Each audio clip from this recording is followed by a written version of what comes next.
Hi, if you want to watch exclusive content with hot girls that you won't watch on YouTube, namely where Naruto roasts Kushina and Mikoto and many other hot girls without restrictions, then visit my Boosty channel at the link in the description. It's dark. It's dark and painful. How did this happen? Why didn't they believe me? I'm not guilty of anything. Then why? The blond man pondered, lying on the floor in a pool of his own blood. Although he couldn't even be called blonde, anyone who saw him now certainly wouldn't be able to. All of his hair was matted into clumps, dark red in color. Dried blood. His once blue eyes no longer saw the light. Only the darkness that had engulfed their owner. Only this hell he now found himself in. Will this ever end? He asked himself. I'm tired. I never thought I'd dream of death so much. Unseeing eyes stared at the ceiling of the cell. Stop it, Naruto, came the nine-tailed beast's voice. The Bijou itself was going crazy from the pain its host was feeling. Unexpectedly, it was trying to help this insolent boy, just to avoid feeling this maddening pain and despair. Where is all your willpower? Have you already forgotten your goal? Don't disappoint me, boy. I almost believed you weren't such a weakling after all. But it was all in vain. Naruto didn't hear the nine tails. He just really wanted to sleep. But Uzumaki knew that as soon as he fell asleep, those who would hurt him again would come. He couldn't even tell how much time had passed since the boy had appeared here. Pull yourself together. You know what they want from you. The fox tried again. As soon as they break the seal, which is already held together by a thread, you'll die. And all your stupid dreams will disappear. I'm going to die, he thought indifferently, hearing the words of the nine-tailed fox. That means my suffering will end. At this thought, for the first time in a long time, a smile flashed across the boy's face. I wish it would come sooner. Damn fool, the nine-tailed fox growled and fell silent. The dungeon door opened, letting several people inside. I like the way you look, Naruto. Blood suits you. Silence followed. Uzumaki only turned his head slightly in the direction from which the voice came. Well, I think it's time. Rejoice, Naruto. You will die for the good of our village, Danzo said with a grin. Take it away. Several pairs of hands picked him up and carried him in an unknown direction. Come on, Naruto. Why aren't you trying to do anything?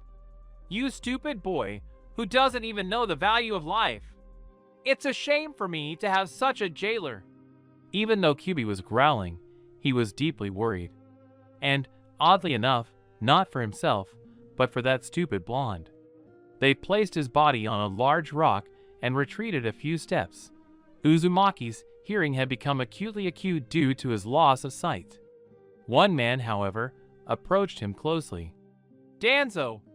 Naruto immediately identified the man who approached. Only he smelled so foully of some kind of healing ointment.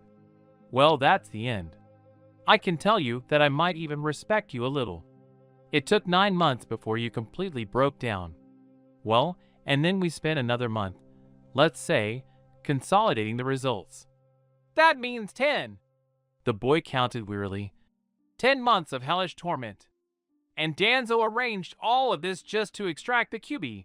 No one cares about me. Well, finally, I want to tell you what you always wanted to know. You wanted to know? Cammy, I don't care about anything anymore. I just want to die. You asked Hiruzen so often who your parents were.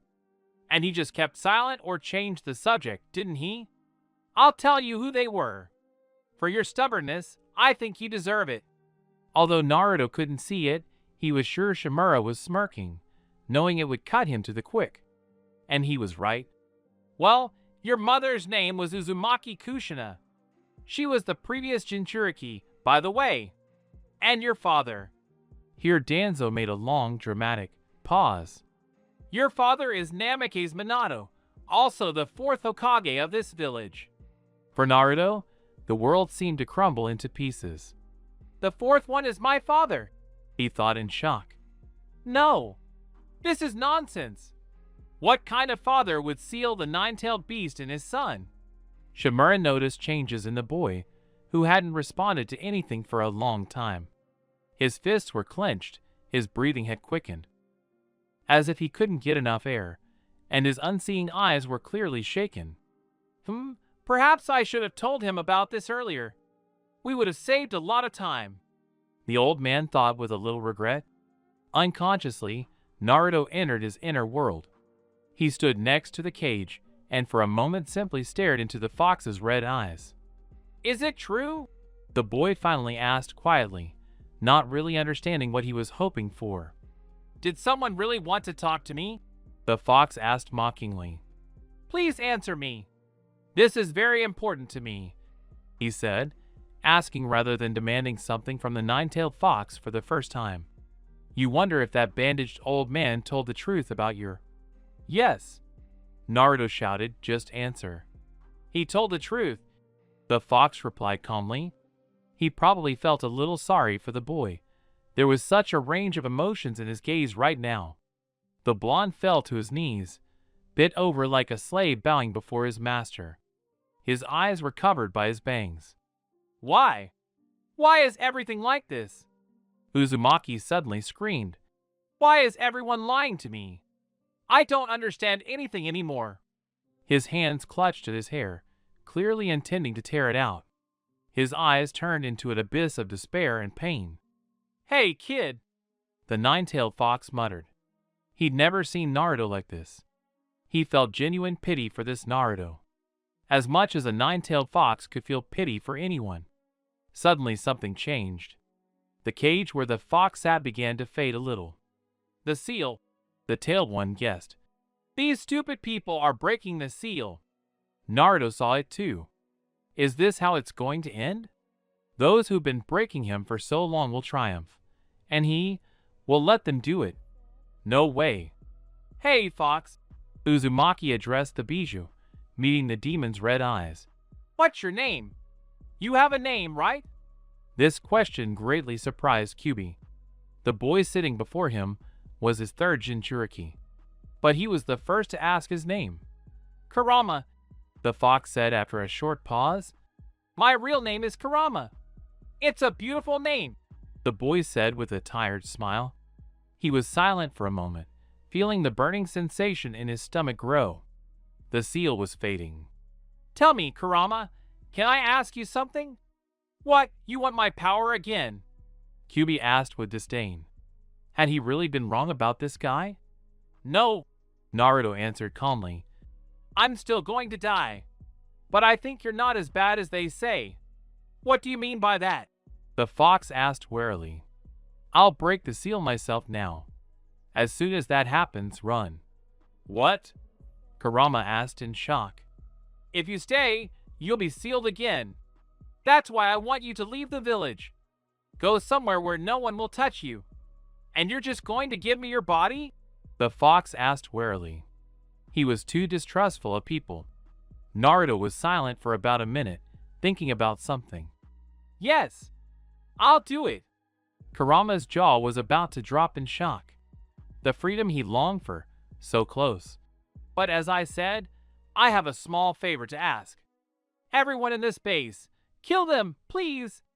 And not intending to listen to what Kurama would say about this, he walked up to the cage and grabbed the edge of the sheet of paper with the inscription, Seal. You know, I think if things had gone differently, you and I could have become good friends. With these words, he tore off the sheet of paper. So how could this happen, Tsunade-sama? Gaara asked calmly, as befits a Kazekage. I don't know, the Hokage answered tiredly. Her nerves were fraying, and all she wanted was to get drunk to the point where nothing cared anymore. But she couldn't do that now, no matter how much she wanted to. Are you sure you weren't planning any military action? Sandman narrowed his eyes suspiciously. He didn't particularly trust Konoha, not after what they did to his friend in that village. Who do you take me for, boy? The woman exclaimed indignantly. Her hands clenched into fists. Unlike a brat like you, I know all too well the horror and pain of the word war. Everyone I loved so much died there. It would never have occurred to me to try to destroy the fragile balance that now exists between the 5 great countries. Then let's do it again. Gaara calmly continued his reasoning, not paying attention to such a disrespectful attitude towards himself. Several shinobi from this village had a mission in the country of Earth. Yes, Tsunade continued. It was obvious she was very nervous. The mission should have been completed long ago, but no one ever returned or sent word about the delay. If I were you, I would decide that they died on the way home. I decided the same, although I couldn't believe that they could die. What happened next? We were having a scheduled meeting of the clan heads when the IWA shinobi arrived in the village. Brazenly barging into the meeting room, they conveyed their village's outrage and the Tsuchiki's personal. How could they end up in the village of Kamenia? I already said I don't know, the woman replied wearily. Her urge to get completely drunk was growing. I can only assume they were forced to end up there. That old Tsuchiki has completely lost his mind. Analyzing everything you've said, I think the stone, having held a grudge against Konoha for years, has decided to start a war again. The question remains, how to get out of this situation. And preferably without starting a war, Tsunade supported. If fighting starts, the other countries will not remain on the sidelines. What exactly did the envoys present? The Kazekage asked thoughtfully. They accused our village of spying on us. Although villages often send spies to monitor. Why surveillance? Hokage Gaara interrupted. He knew why villages sent spies. Because the team carrying out the mission was the best at finding information. Team 8, Kurinai, Hinata, Kiba, and Shino. This was supposed to be their last mission together, since all her students are already Chunin, and Kurinai herself is pregnant. Damn, if only I knew how this would turn out. They just wanted to complete an easy mission as a team, like before. Her hands clenched into fists. Anger was tearing Tsunade apart from the inside. Pull yourself together, Tsunade-sama. This is no joke. As if I don't know without you. As long as they have hostages, they can launch an attack, citing the defense of their village. It even sounds crazy. She finally couldn't take it anymore. What if teammate suddenly disappears from custody? A male voice suddenly sounded somewhere near the window. Looking in, the two Kage saw Jiraiya sitting on the windowsill. Jiraiya-san? Gaara. Why didn't they tell me you returned to the village? Tsunade asked simultaneously. This old pervert couldn't enter through the door. She was used to that. But usually they informed her of his return. Nobody knows. The girl, who appeared in the office literally out of nowhere, simply answered. Michiko Dash? Sandy asked again, feeling stupid. That's her. The blonde with coal-black eyes smiled. How are you doing, Gaara? The young Kazekage already opened his mouth to answer something, but he was not given the chance. Stop that right now. Tsunade's iron fist collided with the wooden surface of the table. It creaked, but stood firm and didn't fall apart. You've turned an important meeting into God knows what. Oh, calm down, Haim. Jiraiya muttered, waving his hands placatingly and smiling sheepishly. But meeting the angry woman's gaze, he immediately became more serious. Could you please answer my first question? It took the Hokage a couple of minutes to calm down and remember Jiraiya's question. If there are no hostages, the stone won't be able to charge us with anything. In fact, the Tsuchiki will look pretty stupid, considering he's trying to blame us for starting the war. Tsunade mused out loud. But then she became wary. I don't know what you're thinking, but this is a useless undertaking from the start. The Tsuchiki may be an old coot, but he can use his brains now, and then. I agree, Gaara thought. The prisoners are probably very carefully guarded. Security isn't that big of a problem. Michiko joined the conversation. Are you crazy or something? Screamed the completely enraged fifth. The unfortunate table still couldn't withstand the second blow from Sinja's fist. The documents that had been lying on it until then fell onto the fragments of the table. A worried Shizune immediately knocked on the door. Not now, Tsunade barked. The knocking stopped immediately. Everyone watching the events could only sympathize with Shizune, who had to endure the 5th Hokage's antics on a daily basis. Do you even realize that if even one Konoha shinobi is found in the stone, the war will start again? Sinja asked, trying to pull herself together. Wait, time, Jiraiya said again, still looking with some apprehension at her clenched fists. I think you'll understand now what Michiko and I are talking about. It's possible that even good spies in the stone will be identified, because, as I understand it, everyone there is expecting us to make a similar move. But none of them know about one man who has already visited all the great countries. And please note, he was never identified until he himself wanted to show himself to someone. Michiko immediately interjected. You're talking about... The 1st Hokage's granddaughter suddenly switched from shouting to whispering, as if their small group were now discussing their deepest secret. Yes, yes. Exactly about him. Naruto. Gaara breathed out his friend's name.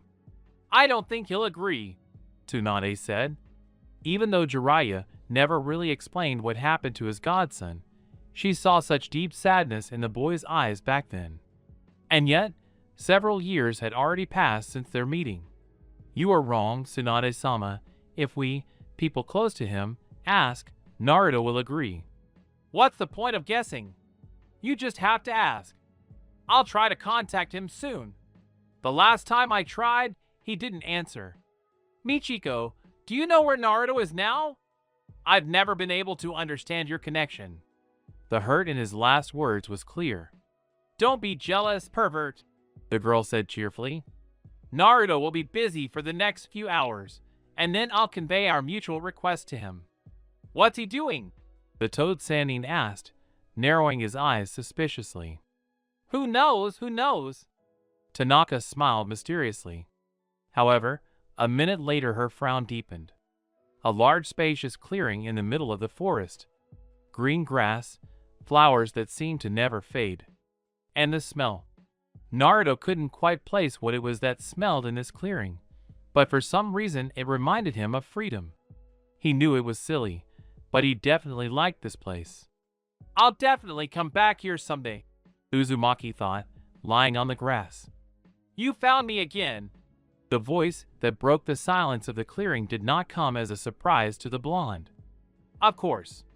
You don't want to take care of yourself, so I have to, he answered completely calmly. Don't say that.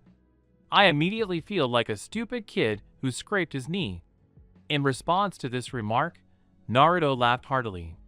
He even began to theatrically wipe the non-existent tears from his eyes. Oh, really?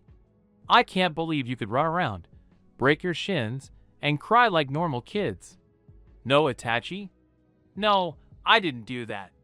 I was raised in the traditions of the Uchiha clan, came the calm reply. What kind of person is he? His facial expressions are completely useless. Flashback. Itachi and Kisame spent quite a long time searching for the Ninetales Jinchuriki, and finally found the town where he was staying. It must be said that Uchiha didn't like all of this, but he would play his role until the very end. Until the moment Sasuke became strong enough to survive in this world. This Uzumaki Naruto. All sorts of rumors were circulating around the villages about what happened in the leaf a year and a half ago. It all boiled down to the boy's mind being completely consumed by a demon, who then helped Orochimaru kill the 3rd Hokage.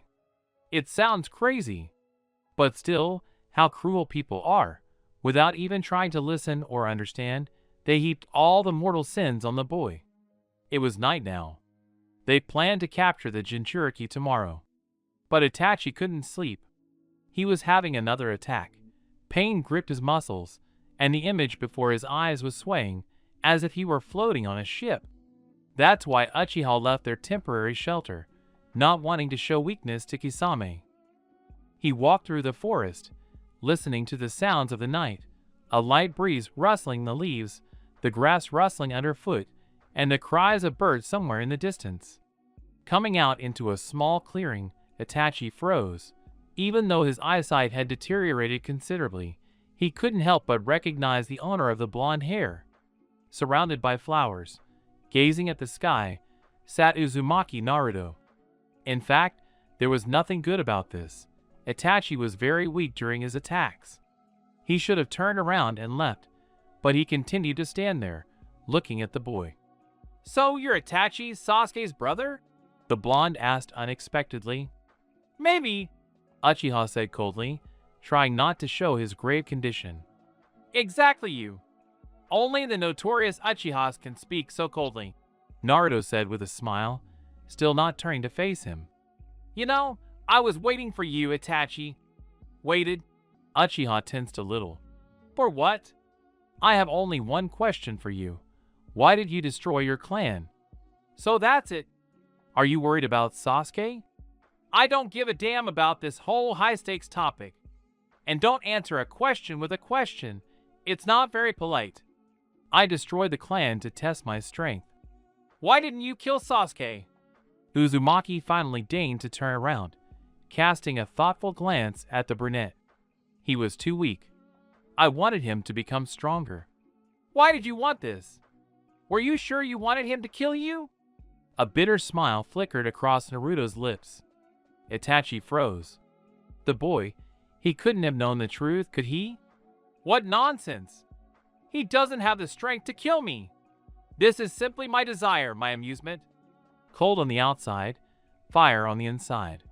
No one must know the truth about the Uchiha's shame. No one ever. He will take this secret to his grave. I'm not going to run to Sasuke and tell him the truth, if that's what you care about. Can he read minds? Itachi thought in shock. Tell me the truth. I have my own suspicions. You just confirm them or refute them. That's all. Why do you need this? Do you want to be closer to Sasuke? The Uchiha suggested. Kami, what are you listening to? I told you, I don't care about him. But you? I'm interested in you, Itachi. What? Why? This conversation was becoming more and more tense for him. I saw a picture of you a few weeks ago. He paused for a minute.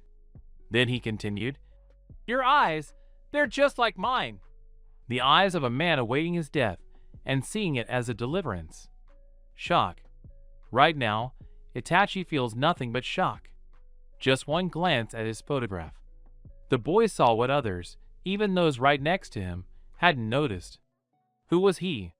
What was wrong with this Jinchuriki of the Nine Tails? Then a new wave of pain washed over him like a ninth wave. He no longer had the strength to stand. His legs gave way, and Itachi fell to his knees, convulsively forcing himself to breathe. And each time, he felt worse and worse. He had only one desire, to draw a kunai and kill himself, to stop feeling this unbearable pain. Jumping up from where he'd been sitting for quite some time waiting for the Uchiha, Naruto quickly walked up to Itachi, immediately falling to his knees next to him. He was in a terrible state. His already pale skin was now an ashen shade. He braced himself with one hand on the ground, and the other clawed at his chest, as if fighting the urge to rip his heart out. His forehead glistened with sweat.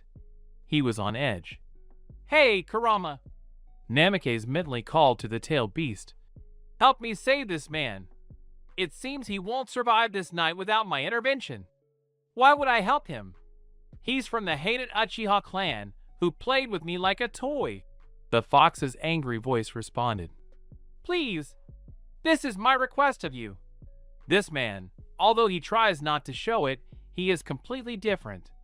I can see through his mask there is a lot of pain, but undoubtedly, he is a good person. Please, Kurama, I want to save him, although I myself do not understand the reason. You're too kind, Naruto. No matter how much pain you've suffered, you always look for the good in everything. This will definitely be your undoing. Kyuubi's voice was clearly filled with displeasure. Naruto smiled. This fox may grumble like an old stump, but he cares about him. Namikaze feels needed by him. Besides, he can already sense the pure chakra of the most powerful tailed beast beginning to flow through his chakra channels. Turning the weakly resisting Itachi around, Naruto carefully laid him on his back on the ground, placing his head on his lap. What are you doing? A weak voice asked. He couldn't believe that just a few minutes ago, this man had been speaking calmly to him. Don't be afraid. I just want to help you. Lie still for a little while. I don't need help. A feeble attempt to rise failed miserably. Well, then you'll die. Naruto replied calmly, making no attempt to stop his futile attempts to get up. You'll die. And what you're forcing yourself to live for will disappear too. Stop it, Naruto. You're doing him a favor, and he still has the nerve to be stubborn. Damn Uchihas. Let him die. That'll be one less freak.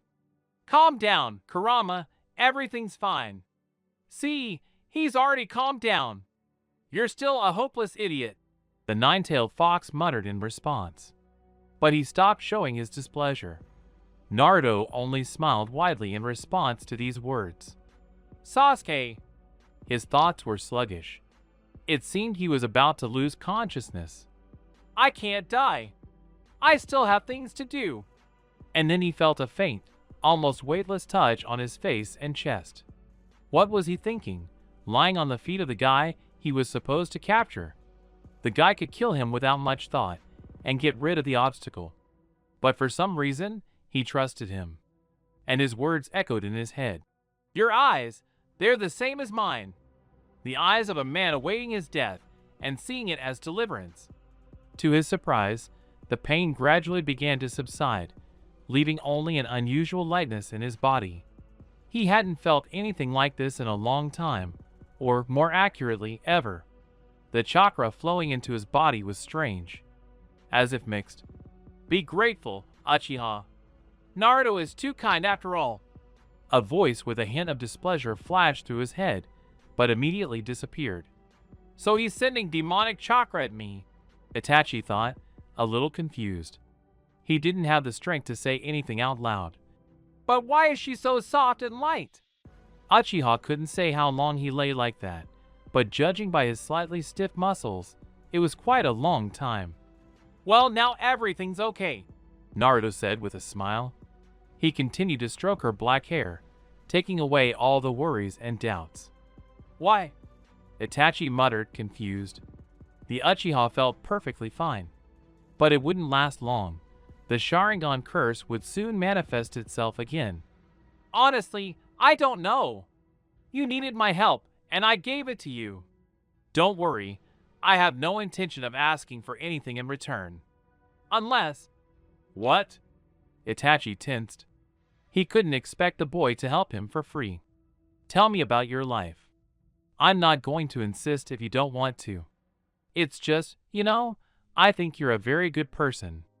And there are reasons for everything you do. For a moment, the clearing was enveloped in silence.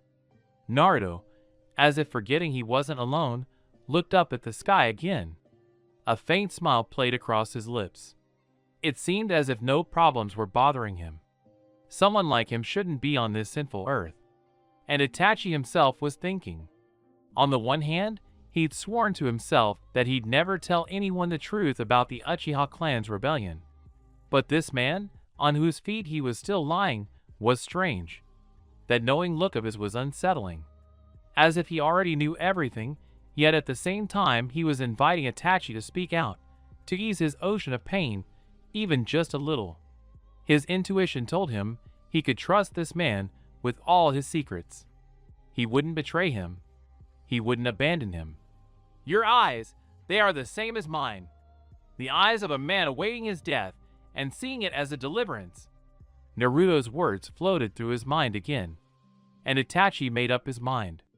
He told Naruto everything, what everyone expected of him, his reluctance, the Uchiha clan's intention to rebel and overthrow Konoha's leadership, about his double espionage, about the order to exterminate all members of the clan, his own clan, about how he loved Sasuke too much and couldn't kill him, about his departure from the village and joining Akatsuki, about Madara and his Eye of the Moon plan. And Naruto simply listened attentively. When Itachi stumbled, trying to calm the emotions raging within him, he simply stroked his head, bestowing a caress the Uchiha had never felt. And he smiled, wiping away the occasional tears that were impossible to hold back. And at the end of the story, he simply hugged Itachi, shocking him to the core. He didn't deserve such understanding. I've completely cured you. You won't be in pain anymore, Namikaze whispered soothingly. No. This is my curse, the curse of the Sharingan. I'll soon get worse again. Is there no way to avoid this? Naruto asked worriedly. He hadn't been wrong after all. This brunette's soul wasn't dark like Sasuke's, but bright, albeit very sad. I must take Sasuke's eyes, just as Madara once did, taking his brother's eyes. But you must understand. You won't do that, right? Naruto asked sadly. He had changed, after all. If you told him now that Sasuke was dead, he'd be overjoyed. Namikaze hates Uchiha Sasuke, and he'll never forgive him for what he did. Or rather, what he didn't do. No. As soon as my stupid brother becomes strong enough, he will kill me. And again an awkward silence hung over the clearing. They just don't know what to say, how to change this unpleasant topic to something else. What kind of chakra was that? It doesn't look demonic at all. Itachi tried to change the subject. Naruto, too, accepted the rules of the game. It was pure Kurama chakra mixed with my own.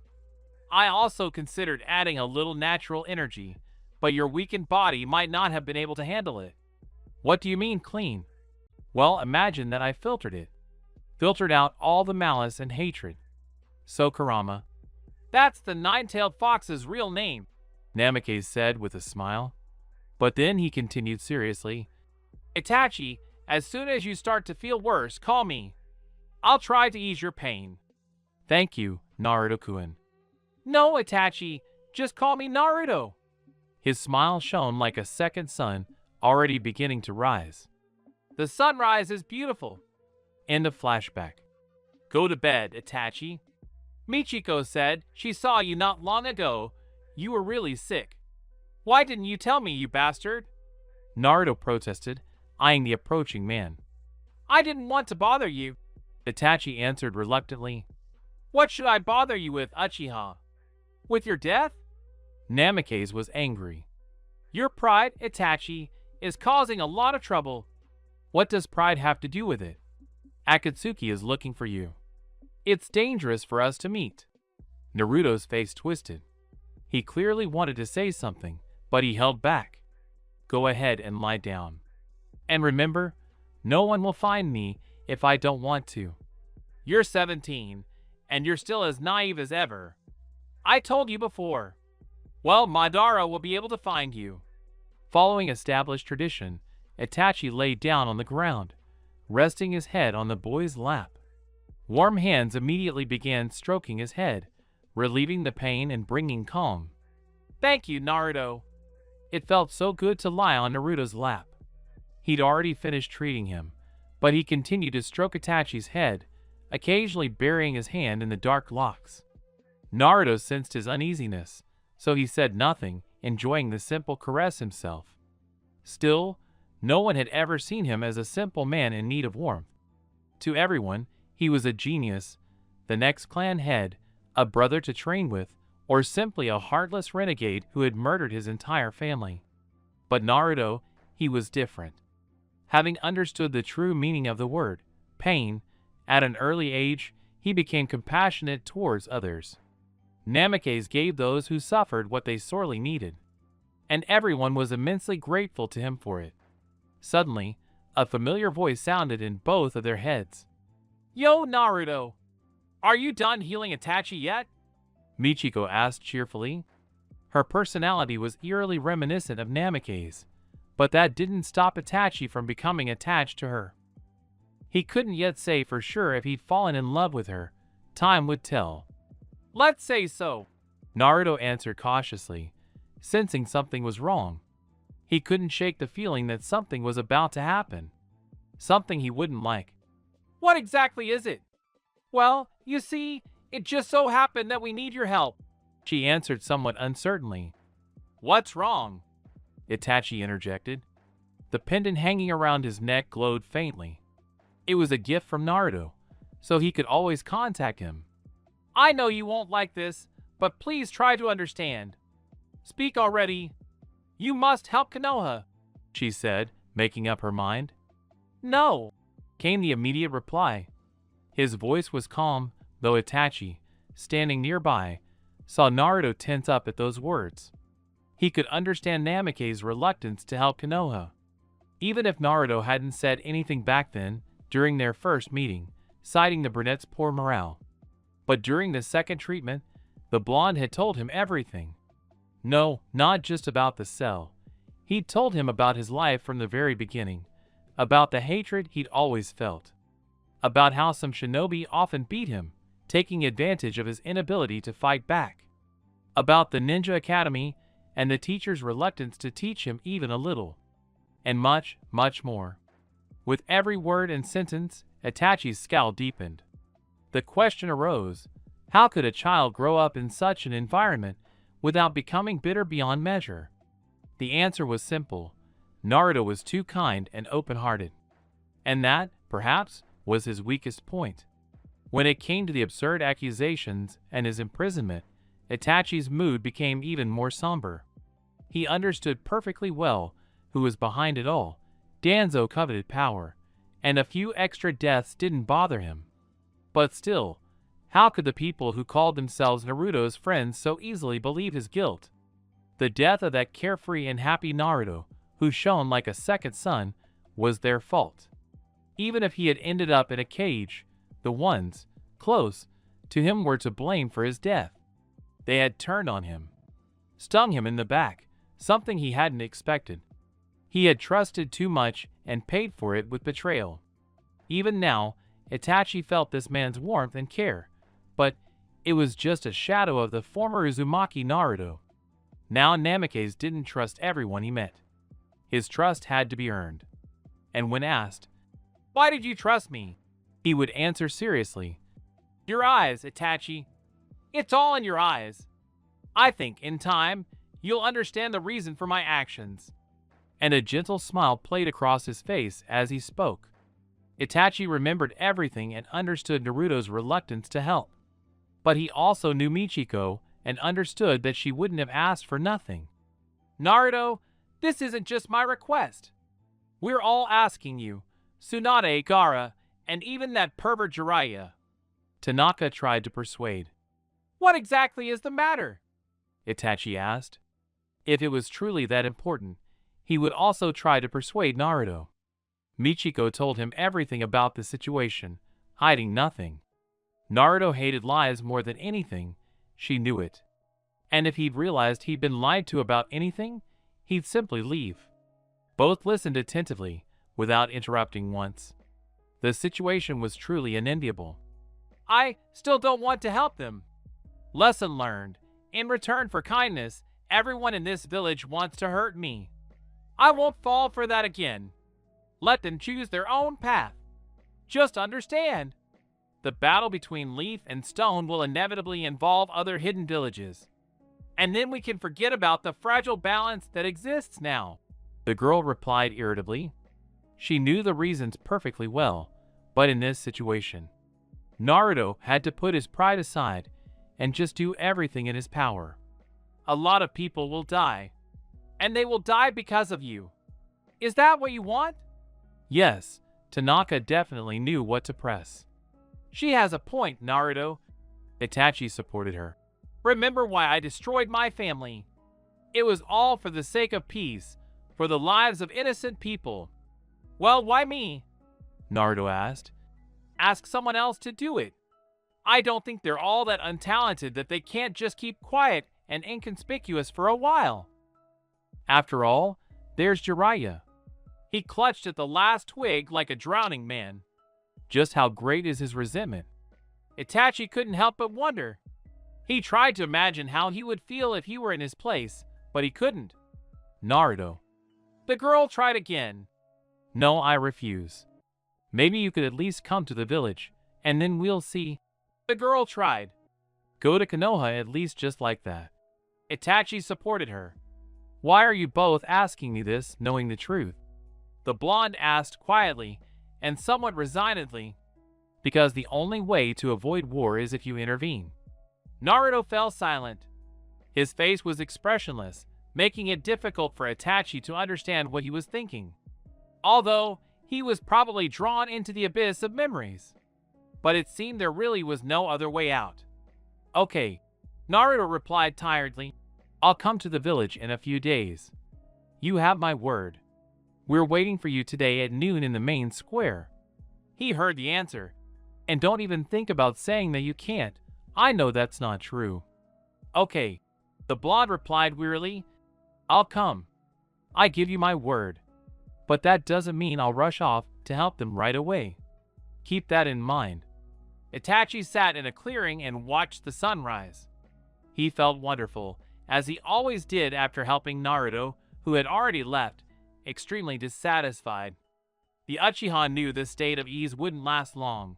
Within a few days, his vision would begin to gradually deteriorate again, he would begin to experience persistent headaches, and even breathing would become more difficult. Perhaps, without Naruto's intervention 2 years ago, he would have been dead by now. And then Sasuke would have had nothing left. He once mentioned that he continued to live, remaining his brother's target. Naruto's reaction to his words was very negative. Just hearing Sasuke's name brought anger and hatred to his eyes. It seemed as if his foolish little brother were anywhere nearby, he would already be dead. What have you done, stupid brother? What caused Naruto to feel such negative emotions towards you?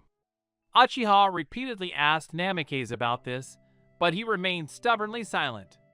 Only once did he say that Sasuke had played a significant role in the destruction of his world. The world of the kind, naive, and all-forgiving Naruto Uzumaki, who is no longer alive and who will likely never return. Stupid, stupid brother. The square in the center of Konoha was packed with people. The original plan was to gather only shinobi and keep the civilian population out of some problems, but they came voluntarily, genuinely concerned about their village. Tsunade was powerless to force them to leave, though she clearly understood the reaction Naruto's appearance would provoke. And the boy himself would hardly be pleased. I think we can begin, Gaara said calmly. Are you sure he'll come? Shinja asked uncertainly. Naruto gave his word he will come. You must all be aware of the difficult situation the stone initiated. The Kazekage and I have been pondering for a long time how to resolve this without starting a new war.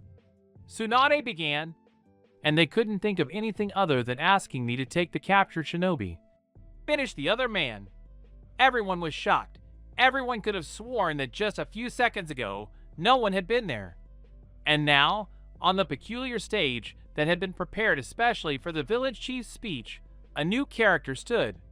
Some of the girls couldn't help but gasp in admiration. The guy was incredibly handsome.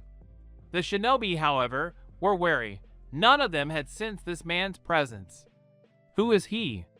This question could easily be read in their eyes. And it never occurred to any of these people that the person everyone was looking at was that same Naruto Uzumaki. What did he look like? He wore a beautiful blue yukata with a dragon design on the back and Geta on his feet. It didn't seem like such a remarkable appearance, did it? However, what caught my attention most was his face, or rather, his piercing blue eyes, which looked out at the world with impenetrable calm. Strangely enough, those stripes on his face were no longer there.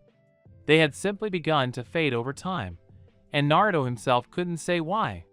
Lost in his disheveled blonde hair was a bandana dash, the same blue as the yukata. In each ear were 2 or 3 earrings made of some strange black metal.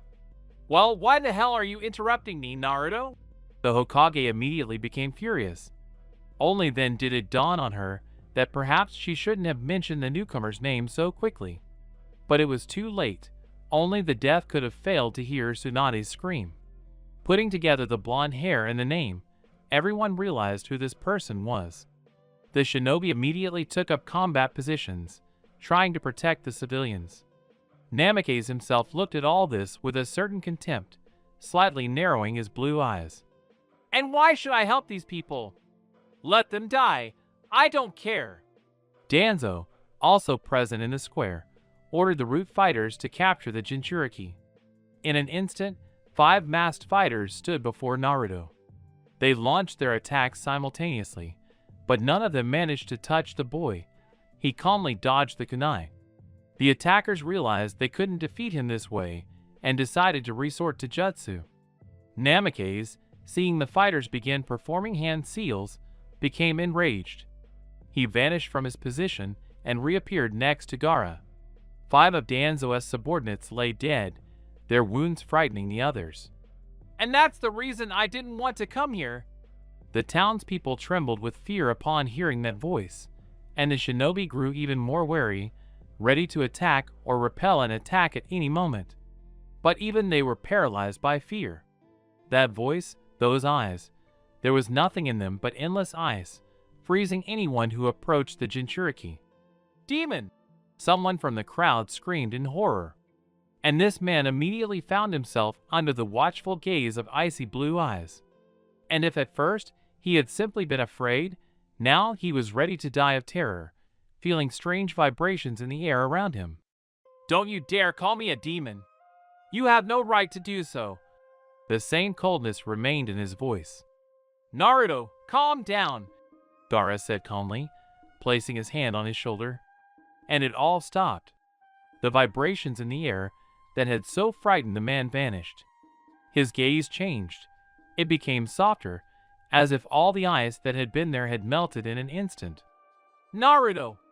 Tanaka laughed, jumping on Namikaze and wrapping her arms and legs around him. I've missed you so much. Just talking to you and seeing you in person are 2 completely different things.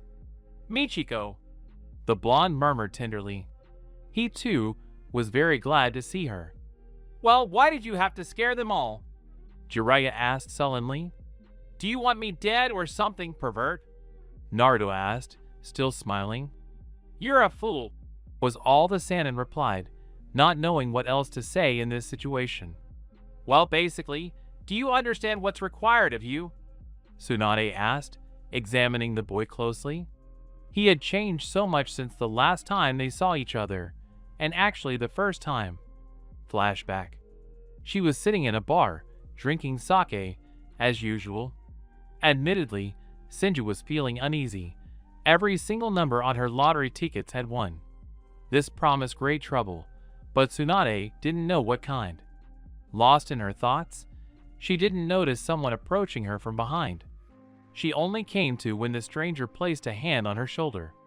Thinking it was some drunken pervert, Tsunade spun around, intending to strike him, but her hand stopped just a few centimeters from the face of a boy.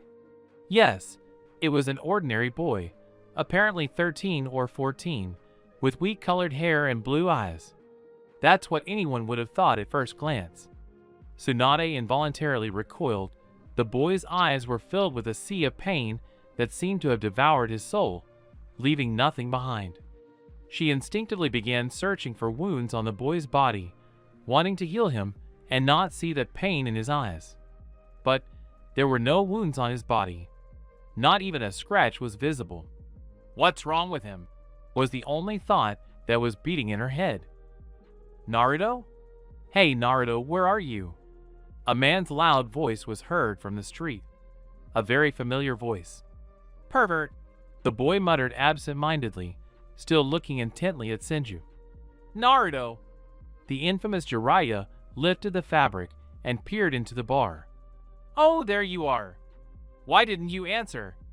I've been looking all over for you, by the way.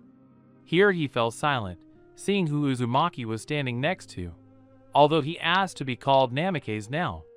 Tsunade? He muttered in surprise, examining her carefully. The one he loved with all his heart, the one who seemed completely unchanged since their last meeting. Jiraiya?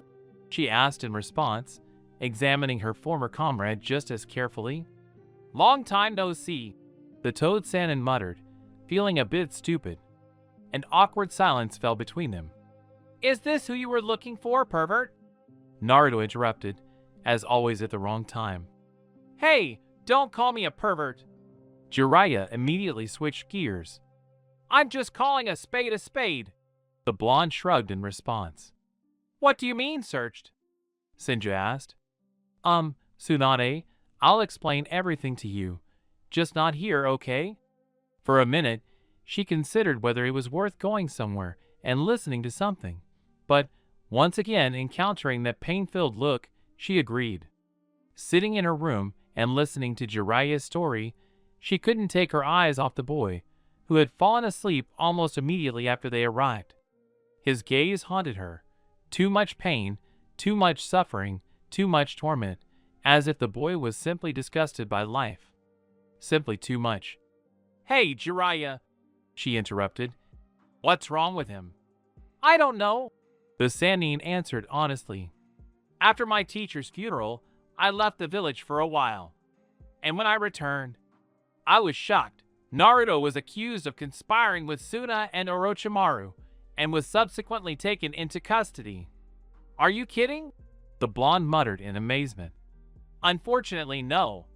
I was terribly angry, demanding to see Naruto, just to make sure he was okay, but I wasn't even allowed to do that. Furthermore, the advisors even went so far as to inform me that if I didn't bring you back within the next 3 months, Danzo would become the new Hokage." "Wait, are you saying that the village still hasn't appointed a Hokage?" "Yes. I wonder why he's needed at all, if the village is still run by advisors and Danzo," Jiraiya asked rhetorically. "This is weird." "But in my opinion, it looks more like a mockery," the Toad Sannin answered wearily. "And yet, what about Naruto?" "I found him with 2 guys. They were all unconscious and covered in blood, like they'd been to a slaughterhouse. The girl's name is Michiko, and the boy's name is Akira Dot." "Where are they? Maybe these 2 need medical attention." "It was necessary. Naruto, having regained consciousness, healed them both." Catching their surprised looks, he explained. "How Naruto knows healing techniques, I don't know myself. He can do a lot of things, but I can't imagine who, and most importantly, when taught him. The more I think about it, the more surprised I am." "So where are those 2? Sinja asked again, still not having received an answer to her first question. "They went off somewhere after talking with Naruto for a few hours. Later, I asked him where they'd gone, but all I got in response was, 'They'll be back. We'll see them later,' and a barely perceptible smile." "Naruto, he's changed a lot.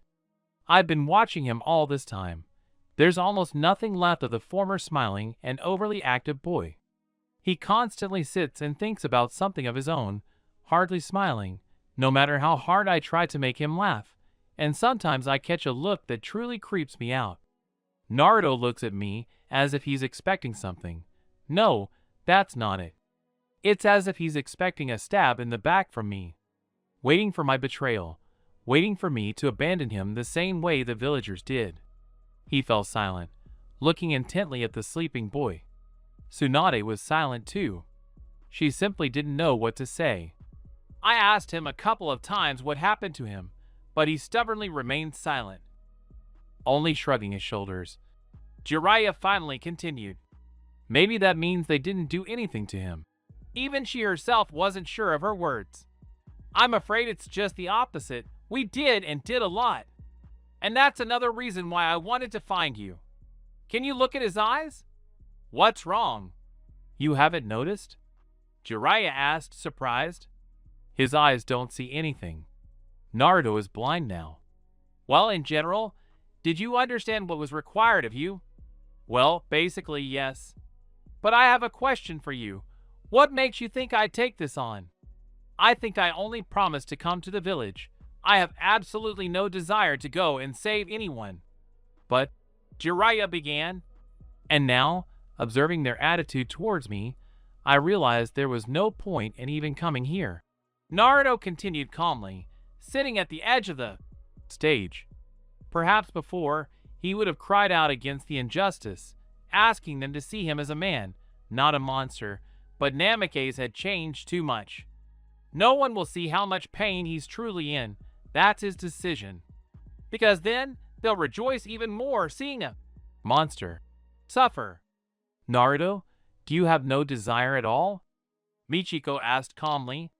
"I don't even understand why you asked me. I can't believe that no one else is capable of infiltrating a Wagakure undetected.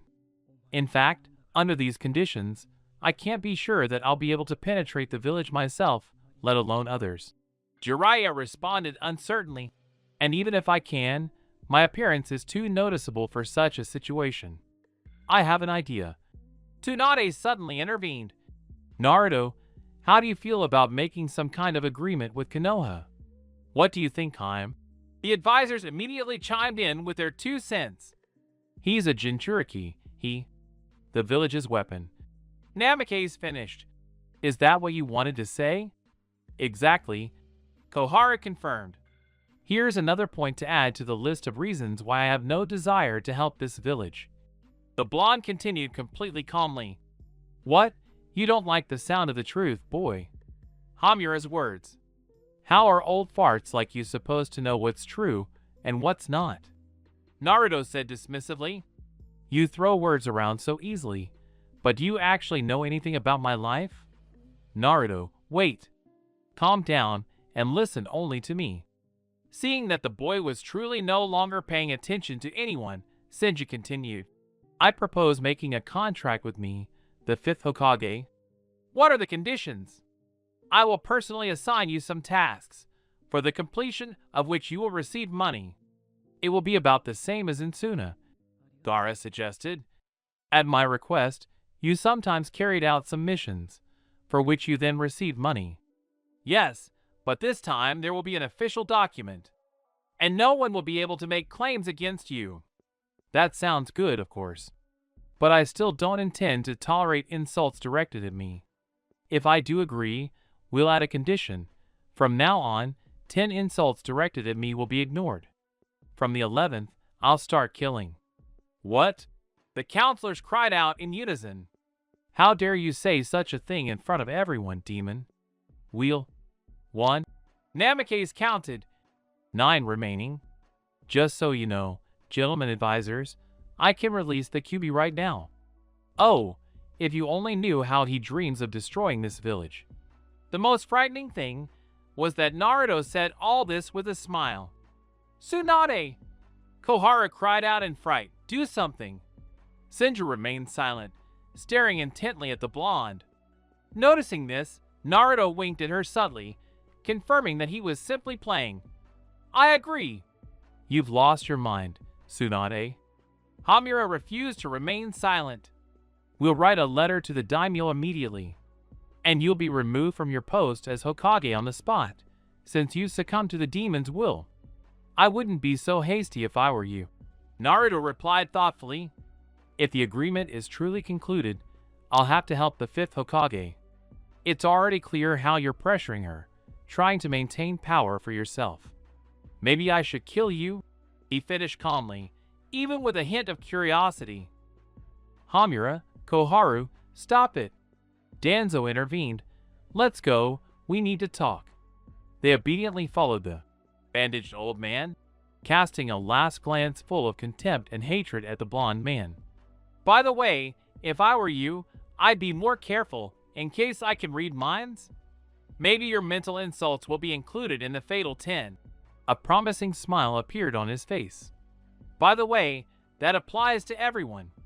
Stop it, Naruto, Jiraiya said reproachfully, patting the negligent student on the head. Sky blue eyes, full of feigned resentment, immediately stared at him. As you say, there's also resentment in his voice. Someone who didn't know the blonde would definitely believe him. You should have gone to the circus, Naruto, Sanin muttered under his breath. At these words, a smile appeared on Namake's lips, which made it clear that he had heard everything perfectly. Naruto had enjoyed sitting on the 4th Hokage's face since childhood. Maybe he just subconsciously sensed that Namake's Minato was his father? A bitter smile flickered across his lips. It's a pity that you can only laugh at yourself. What am I doing? The blonde asked himself mentally. I'd better leave now, and just forget about today. Nightmares. I'll probably be tormented by nightmares again. I'll see those faces again, feel that pain. Unbearable. Feeling his headache starting again, the guy squeezed his temples, as if this action hoped to stop his torment. He was tired. Who knew how much Naruto longed to die, or better yet, never have been born? Every time he even thought about a village like Konoha, his emotions spiraled out of control. Fear, pain, resentment, despair, all these feelings consumed his mind again and again. I need to leave before things get worse than they already are. Then why am I still sitting here? Why? The blonde howled out loud. Just about to continue his self-flagellation, he froze, sensing a strange presence very close. Having no desire to turn around and look at the intruder, Naruto simply listened to his feelings. Konohamaru, Namake's guest. Do you also blame me for the old man's death? Do you also hate me? He asked quietly, continuing to look at the village, feeling like a complete masochist. No, came the answer, unexpected for the blonde. You would never have hurt your grandfather. He was too dear to you. Naruto felt as if he'd been struck, so hard, yet perhaps pleasantly the surprise. Blue eyes stared at the third Hokage's grandson, dumbfounded. He'd been prepared for more accusations or cries of hatred, but not this. What makes you think I cared about the old man? Maybe I was just pretending, trying to gain his trust? My voice should be cold, betraying none of the emotion raging inside like a fire. No. That first time we met. A smile appeared on the boy's lips at the memory. I saw the way you looked at your grandfather. Adoration and endless gratitude were clearly visible in your gaze. It's not surprising, since he was one of the few who didn't hate me. At least, that's obvious.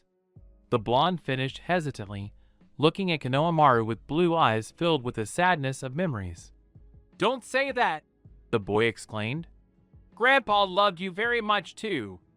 Namake's lips twitched into a hesitant smile. Then he whispered, Thank you. Naruto thanked him for everything at once. For his faith, for confirming memories he no longer had confidence in, and simply for Sarutobi coming, not being afraid of the image the blonde had tried so hard to create for himself in the square. The stupid blue scarf the brunette always wore fluttered in the wind as the boy suddenly bolted. Naruto was shocked again to find himself in someone else's arms. I missed you so much, little brother. Konohamaru cried like a little child, clinging to the blonde with all his might. How reminiscent of the past, Namake's thought, not trying to break away or pull away. He was always asking me to teach him cool techniques. I wouldn't be surprised if Konohamaru asks him to teach him something now. The previously hesitant smile became calmer, even softer. But the third Hokage's grandson surprised him again. Stepping back, he looked at Naruto with a serious gaze that made the blonde himself involuntarily tense up. Brother, I have a favor to ask of you. Which one? Kurenai-sensei is carrying Uncle Asuma's child. He's very worried about her. I don't think they could have done anything to them. It wouldn't have been to the Iwama's advantage. Right now, they're the ones making the accusations, and if the prisoners are okay, this peculiar humanity could make Konoha's situation worse. How so?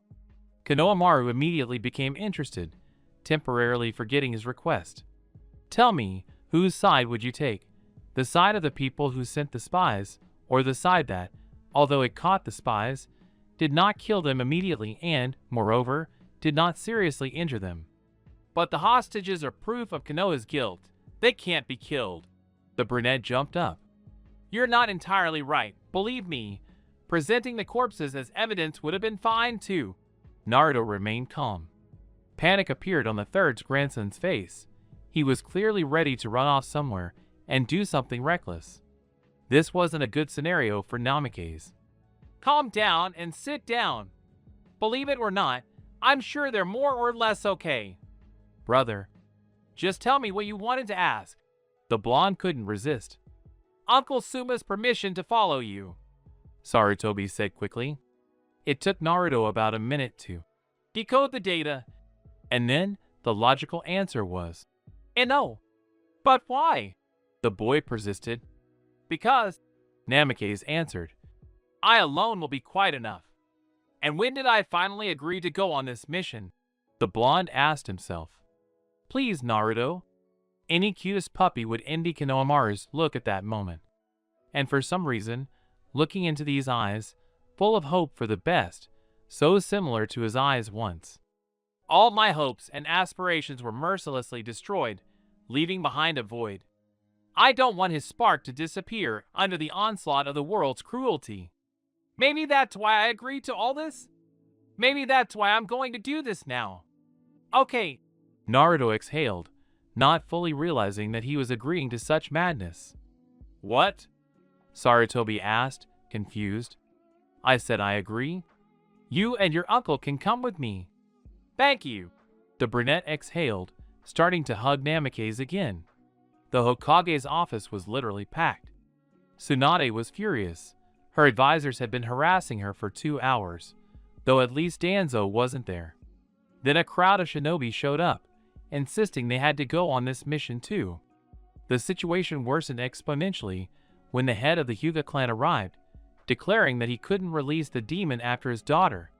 Having somehow dissuaded Hayashi himself from going to the stone, she encountered a new obstacle. He insisted that someone from his clan, and a branch house at that, be sent with the demon.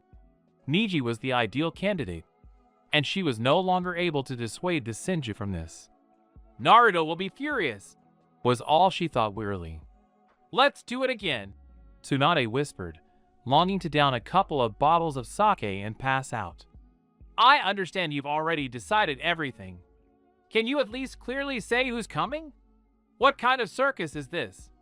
Naruto, who had been sitting on the window for 5 minutes, intervened before anyone could even open their mouths. I'm not taking anyone with me. Brother. Sarutobi, who was also in the office, immediately jumped up. Oh yeah, except Asuma and Konohamaru. Thank you. Sabutori Sr. exhaled, looking gratefully at the blonde. This is really very important to me. We'll go too. Others immediately chimed in, starting an even more heated debate. Naruto's, I started twitching. It was impossible to remain indifferent to this circus. If this farce continues, no one will go. Me included. The blonde interrupted the argument. The desired effect was achieved. The restless shinobi fell silent, staring intently at Naruto.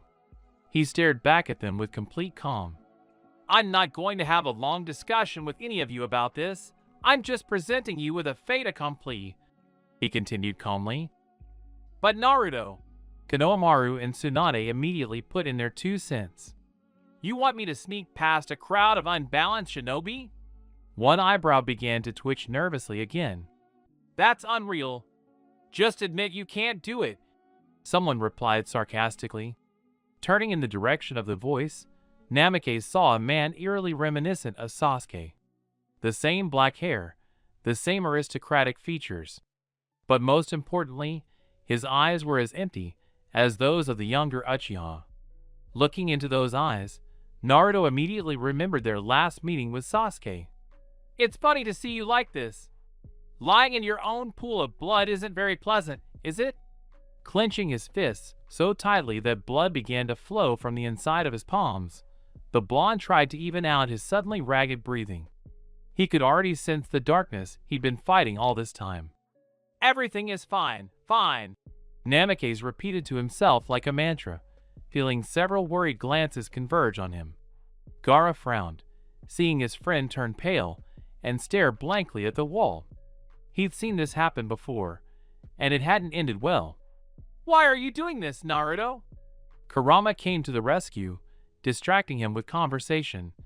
Just leave and be done with it. That would be the easiest way out. However, it is worth recognizing that this agreement will also be beneficial to me. With what? Now I am forced to hide under a false name. This is all not for me.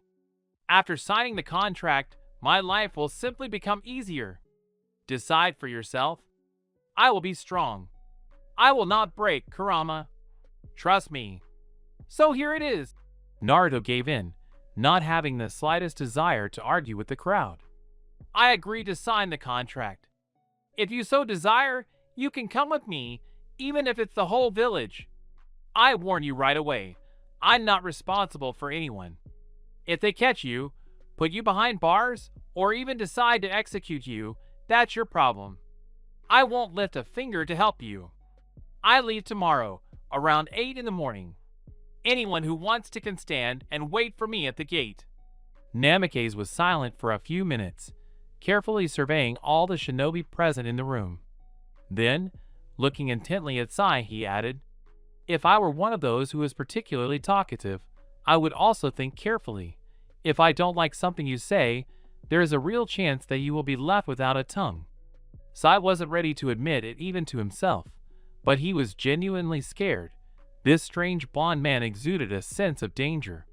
So intense, in fact, that his knees began to tremble. Who the hell was he to scare a former Root NBU member? "That's all," Naruto concluded. "I'll come again in the evening." This phrase was already intended for Tsunade. In a moment, he was gone, leaving the shinobi confused and thinking about the day ahead. Somewhere underground. The location of the ANBU route. "Unthinkable. How dare this insolent boy speak to us like that?" Koharu explained indignantly. Now that she was far enough away from Naruto, her ability to speak returned. The old woman wasn't ready to admit that she, who had seen much in her time, was frightened. This was no longer the same foolish boy with far more arrogance than brains. He was dangerous. She understood that clearly. And these threats weren't just empty words, as they once were. Konoha had made a truly dangerous enemy. But where was Tsunade thinking, proposing a pact with this monster? And why didn't she consult with him? "I'm more interested in the treaty the Fifth intends to conclude." Hamura joined the conversation. He was deep in thought. "I'm afraid that after this, the village's policies will undergo significant changes, and they will clearly not be in our direction." The old woman agreed. The advisors looked at Danzo in unison, waiting for him to speak. They both considered him their leader, though they hadn't agreed on the matter. None of them wanted to give up their power, though they all professed to be concerned only with the well-being of the village. "I don't think Naruto will change anything in this village. He's not interested in any of this," Danzo answered calmly, thinking about something of his own. "What made you think that? You saw with your own eyes how he started defending Tsunadeheim," Koharu said tensely. "This boy is an order of magnitude smarter than before. He sees that the easiest way to fool the current Hokage, who's trying to find a way out of an almost hopeless situation, is to just fool her. I also think the boy is up to something," Hamura echoed, tapping his fingers on the tabletop. You see, right now you're completely wrong. This boy has no plan. Moreover, I think he's ready to run away from here at any opportunity." "Why? This guy hasn't changed a bit. You just haven't been paying attention. That statement of his that he'll kill anyone who insults him. A pathetic attempt at self-defense, a pathetic attempt to appear independent and fearless. But deep down, he's afraid. And this fear of his will be very helpful to us in the future." The advisors looked at Root's leader with distrust. Had he really managed to notice so much in such a short time? Had he made a mistake? Had he jumped to conclusions too quickly? "Go on," Hamura said quietly. "We must return the nine-tailed fox to the village. After that boy escaped custody, the village's military strength has declined compared to other great nations." You still haven't properly explained what happened then. That's the thing I don't know. I don't know what went wrong. Flashback. How so? Shouted the enraged Danzo. He had just learned that the attempt to extract the Kyuubi from the boy had ended extremely tragically. The prison he was in was destroyed, and everyone who was there at the time had died. "I was there when the seal was already slowly beginning to crumble. Everything was going perfectly. Where did I go wrong?" He thought feverishly. It turned out that Danzo himself could have died if he hadn't left the prison immediately after the ritual began. He had important business to attend to. "Hear me out," the ANBU muttered timidly. He wasn't sure Danzo was in a position to process what he'd just heard, but if he'd learned this later, he'd probably be furious. So, a little more boldly, he continued, "The Jinchuriki's body wasn't found, and we cleared the rubble, everyone who was there. They were torn to pieces before they were buried." At these words, Danzo shuddered as if he'd been electrocuted. His usually calm eyes clearly showed shock, and even a hint of fear. So, QB, is it possible the Ninetales took advantage of the boy's emotional instability and managed to break free? I doubt his body could have withstood such a colossal strain. The boy is definitely dead. But QB is free. Damn! That means the village's military might have been severely weakened. Damn, damn, damn! We need to think of something urgently. The other countries mustn't find out. End of flashback. No matter how, we must return the Ninetales to the village. After the other villages learned of our attempt to cover up the truth, Konoha's authority was seriously undermined. What surprised me most, the boy turned out to be perfectly alive. I still don't understand what happened then. How are you going to bring back the Ninetales? Hamura asked, focused. You heard it too. It will kill anyone if it doesn't like something. I wouldn't dwell on his words so much if I were you. I don't think he'll do what he says. Neither Tsunade nor Jiraiya would allow it.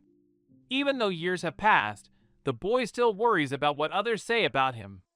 And considering he has very few friends left, everyone's opinion is worth its weight in gold to him. You still haven't told us what our plan is. We're listening carefully. I don't have a plan yet, Danzo responded. The easiest thing is to count on the moment. As soon as Naruto stumbles, I'll take advantage of it. But that could take years, Koharu explained indignantly. I don't think so. He's young and impulsive, and we're smart enough. We won't lose. A light, playful breeze blew through the basement of the Root ANBU base. Some ANBU members could have sworn they heard a faint chuckle in that very gust of wind. Or were they imagining it?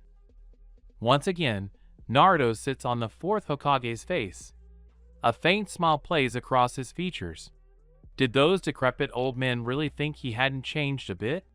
They were probably just getting senile if they really thought Naruto would make the same mistake twice. Entering the village gates, Namikaze clearly understood he was entering enemy territory where he was unlikely to be welcomed. Although, it was almost amusing, perhaps, watching their hatred turn to fear. I won't let anyone walk all over me anymore. These old people think they're the smartest. They're sorely mistaken. Wait until I make a mistake. Ha ha ha. Well, let them wait. It won't happen. Suddenly, a quiet rustling sound, like sand, was heard behind him. It wasn't hard to guess who had come to see him. It's a beautiful night tonight, isn't it, Gaara? He said with a smile, looking into his friend's attentive eyes. He turned away from scanning Naruto and also looked at the moon, which was so clearly visible from this cliff. Sighing heavily, he sat down next to Namikaze. You know, today in the Hokage's office it suddenly occurred to me that asking you wasn't the best idea. Why not? Come on, stop playing dumb, Naruto. I saw your reaction. I just remembered something. I don't want these memories to make you feel worse. Your lifespan has already been significantly shortened. Hey, I hope you didn't tell anyone about this, huh? It's a big secret. No. I don't want to look at their printed faces either. I'm not going to die right now. But when I'm 25, I think I really will be dead by then. There's nothing I can do about it. I didn't really want to take this on, but the agreement might help me out a bit. And I suddenly felt like helping a pregnant woman myself. A small child, after all, isn't to blame for anything. And seeing that Gaara had already opened his mouth to speak, he added, You don't need to say anything. I only have one request. Can Temari come with me? I'll feel more at ease with her around. After thinking for a bit, Gaara agreed. That's great. Now let's just look at the sky. It's always so beautiful and carefree. Nothing in this world can make it change. A peaceful smile settled on the faces of two people who were so similar, yet at the same time so different from each other. I want to kill them, Naruto repeated to himself. They had to ruin his mood like that this very morning. It all started with a meeting with his old acquaintances. Around 9 in the morning, the blond man walked calmly toward the main gate, lamenting the fact that he had to get up so early. Damn, maybe I'll just forget it. I'll go and sleep for a couple more hours, and then I can hit the road. The thoughts flowed lazily through his head. Just as Namikaze was seriously considering going back to bed, he heard someone screaming. Yes, you read that correctly. Not screaming, but actually yelling. Things got even worse when the pink-haired something saw him. She immediately jumped up to him, grabbed his shoulders like pincers, and started screaming even louder. Motherfuck! Sakura screamed at the top of her lungs. Why the hell are you late? The eye twitched nervously. Then again. Then Naruto pulled himself together and calmly wiped a drop of drool from his face. Cammy, could I ever have liked someone like her, huh? Namikaze thought, feeling rage boiling inside him. But outwardly he remained completely calm. You're spitting. Cold blue eyes and an indifferent voice. That's the answer to her rudeness. What? Sakura explained furiously and swung her arm to slap the insolent man with all her considerable strength. Imagine her surprise when the blonde man, who had once been as dumb as a brick and never did anything but ask her out, grabbed her wrist without even blinking. She was shocked. It would have been fine if he'd simply dodged it, but to intercept a blow so skillfully, which Sakura had learned from Tsunade herself. And his cold eyes still stare calmly at her. A split second, and his other hand squeezes her neck tightly. You're annoying. Who gave you the right to raise a hand against me? A sneer of contempt appeared on his face. What is it, Sakura? Did you really think I'd let you kick me on your stupid whim? She couldn't answer. She couldn't breathe. Her body wouldn't move. She was scared.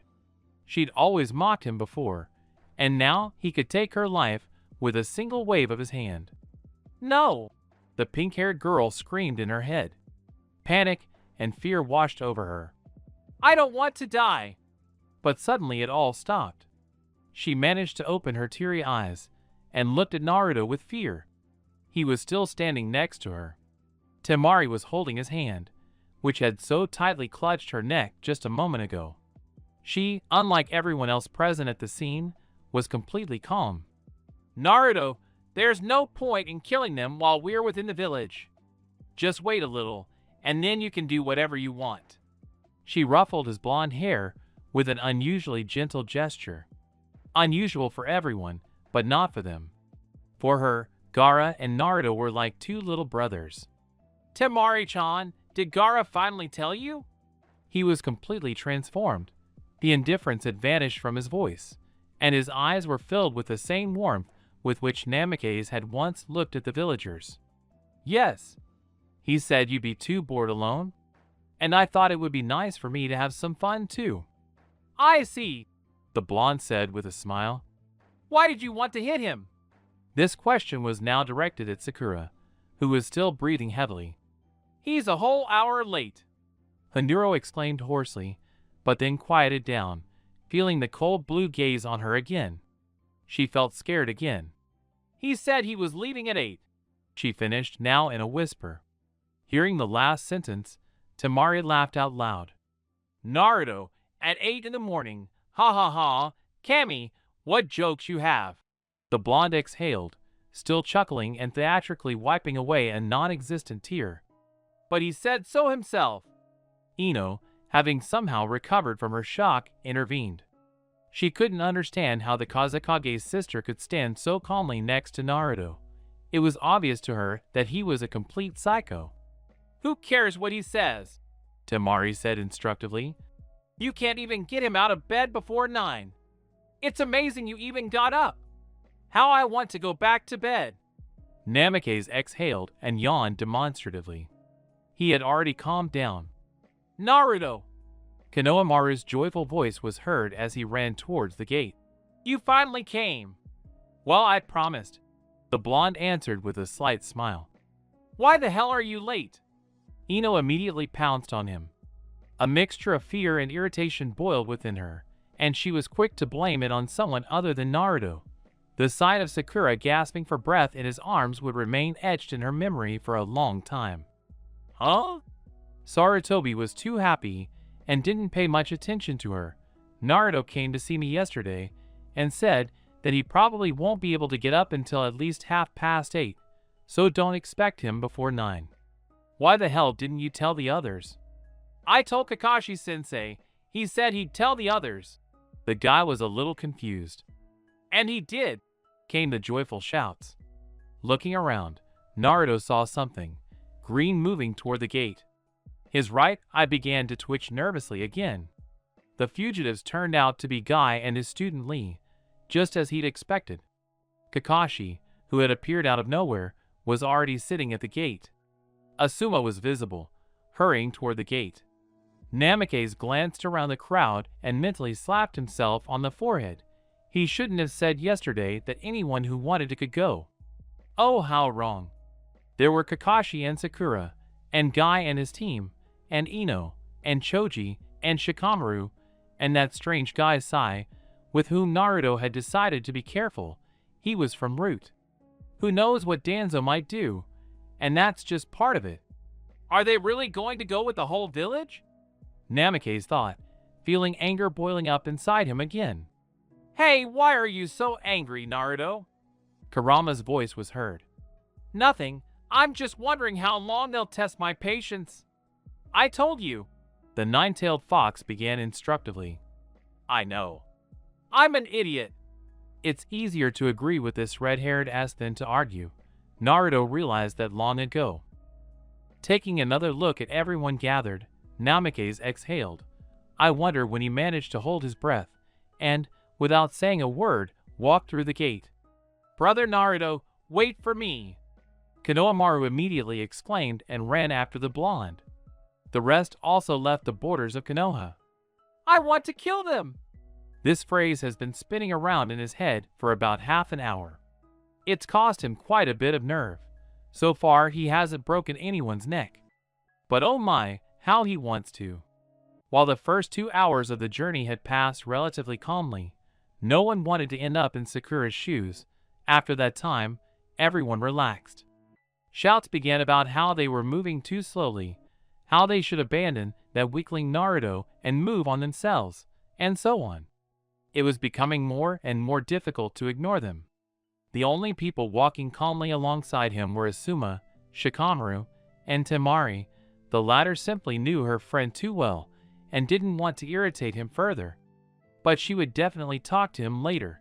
The last time they saw each other was about 3 months ago, and she wanted to know where he'd been. But in the end, Temari was the first to lose it. The other people's screams also irritated her quite a bit. It's surprising, the Kazekage's sister began coldly, that for everything you just said, Naruto hasn't killed you yet. He could have. Everyone froze at these words. But you've driven even me crazy. If you don't shut up this very second, I'll chop you into pieces myself. Do you have enough strength? Sai couldn't help but mock. He felt no fear in front of her. Believe me, you should be afraid. Naruto breathed out, standing behind him. When did he? The brunette thought in shock, immediately jumping back from Namikaze. Just a second ago, he was calmly walking forward, despite the fact that we had all stopped. But now, in an instant, his breath tickles my neck, spreading waves of fear throughout my body. Why? Why am I so scared? What was that? He exclaimed a little hysterically. How did you end up behind me? Who knows? The blonde smiled mysteriously. Then he added, remember, death is always watching your back. And if I don't like something, it will take your life in the blink of an eye. So be careful with your words, especially when you talk to me or the girls. Giving the brunette another dark glance, Naruto calmly continued walking forward. No one dared speak again without reason. Master, Kakashi thought sadly, looking at the back of the blonde man walking ahead of him. Naruto always looked so much like you. Now, after all this time, he's become your spitting image. However, I loved his smile so much, and now, looking into those cold eyes, I'm incredibly angry at Konoha for what it did to your son. I'm a lousy teacher. I couldn't teach them how to survive betrayal. I guess you hate Konoha too, Sensei. What are you thinking about, Kakashi-sensei? The unexpected question brought him out of his reverie. Turning his head, he saw Naruto, who had been ahead, suddenly appear beside him. And how does he do it? Does he use spatial techniques, just like Minato-sensei? I think I was a bad teacher to you. He couldn't bring himself to voice his inner question. At least, not now. In the end, our team turned out to be the most unstable. As your sensei, I was a complete failure. What sad thoughts are wandering through your head? Don't blame yourself, Kakashi-san. It was probably clear from the very start that such a team wouldn't last long. Why? Hatake couldn't help but ask. A Jinchuriki, an Uchiha bent on revenge, and a pink-haired idiot. From the start, I could only sympathize with you. Just don't think about it, you're a good Jonin. I just want to get this all over with as quickly as possible. I think you understand all of this. I really don't like it. I understand, Naruto. Believe me, I know very well that there are things that cannot be forgiven. That day, when, out of the blue, you were declared a traitor, I couldn't do anything to help. So you decided I was a bad teacher? I'm already pleased that you didn't believe it, unlike so many who cried out about eternal friendship. I hate liars to the core. In a moment, Namikaze had once again overtaken the crowd and continued walking along the path he had chosen. Sai was a product of the root. Sai was taught to feel nothing. He didn't until such a close encounter with this criminal. Perhaps that was a good thing. Brother Shin wished he could feel. But right now, Sai could only sense fear. Looking at the back of the blonde man walking ahead, the brunette felt something inside him screaming for danger. Self-preservation was always at its peak among the root members. Why am I afraid of him? We've been forced to fight many dangerous criminals, but I've never been this scared. He felt a growing panic inside, though outwardly he remained unperturbed. Who is this Naruto? I have to be careful. Similar thoughts visited not only Sai, but also many others. It's sad that that smile is gone. It seems there's nothing left of Uzumaki Naruto, Niji thought. What a pity. He's changed a lot. His movements, his actions, his emotions, it's a completely different Naruto. The only question is, are these changes for better or worse? And that whole murky story with his betrayal. I have a lot to think about. How problematic. Shikamaru watched the blonde closely, trying to notice all the changes, trying to figure out what to expect from this unpredictable man. What the hell is wrong with him? I actually believed he'd kill her. Kill Sakura, his former partner. He really is a demon. There's nothing left of the good Naruto of old. Ino was terrified to go on a mission with this man, but she couldn't abandon the boys and Asuma-sensei. I just hope everything's okay. 2.5 days passed. They continued moving toward Iwagakure, making short stops to eat, sleep, and discuss their plans. Naruto didn't tell anyone anything, so everyone wondered how exactly they would get into the stone. Perhaps we can get to the village by air? I heard the Hokage say that Naruto has a wind element. No, he probably just knows some secret passage that isn't guarded. Maybe there is some kind of underground tunnel? One way or another, almost everyone was making some kind of assumption. The only ones who weren't involved were Kakashi, Shikamaru, he was too lazy to ponder it, and Asuma, who for some reason was certain Naruto could be trusted. Some ideas were quite good, while others were utter nonsense. Take Rock Lee's suggestion that they be allowed through anyway, in the name of the power of youth. Namikaze himself neither confirmed nor denied anyone else's assumptions. He hardly paid any attention to anyone. Many were simply afraid to approach him. They were afraid to risk it, seeing the bruises on Sakura's neck that, for some reason, she hadn't healed. And Hanuro herself was quiet, frightened. She remained silent and thoughtful the entire time. How did this happen? He was just a loser. A klutz who was head over heels in love with me and was interfering with my relationship with Sasuke-kun. The girl frowned deeply. I studied with Tsunade-sama herself for several years. She was a very strict teacher. But 2 days ago, I don't understand.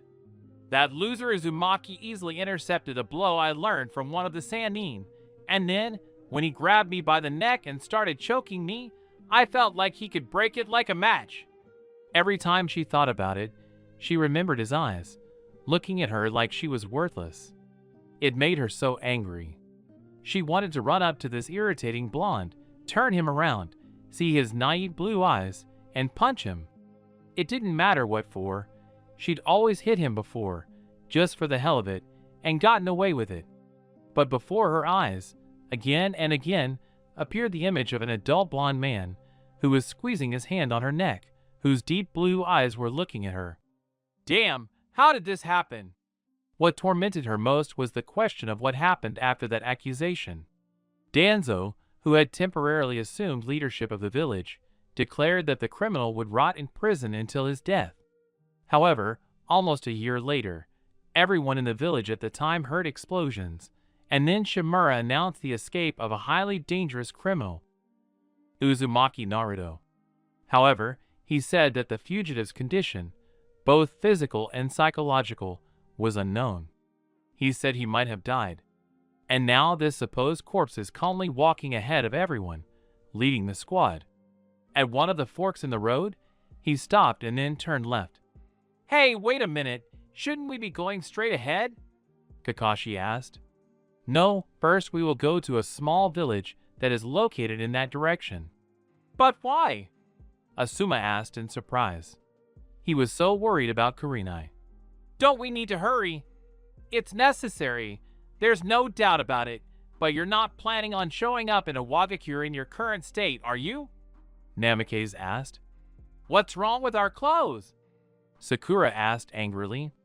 She then involuntarily winced, finding herself under the intense scrutiny of blue eyes. Let's be clear. Do you want to enter the stone proudly gleaming in your Konoha forehead protector and shinobi attire? If so, I'm not surprised Bakana asked me. Aren't we going to hide? The curious Konohamaru couldn't help but ask his little brother something. No. We'll just go in through the main gate, Naruto said, smiling and revealing the secret. What? Minnie immediately exclaimed. Are you crazy? And you just said something about our common sense? Ino's voice was loud, no less powerful than Sakura's.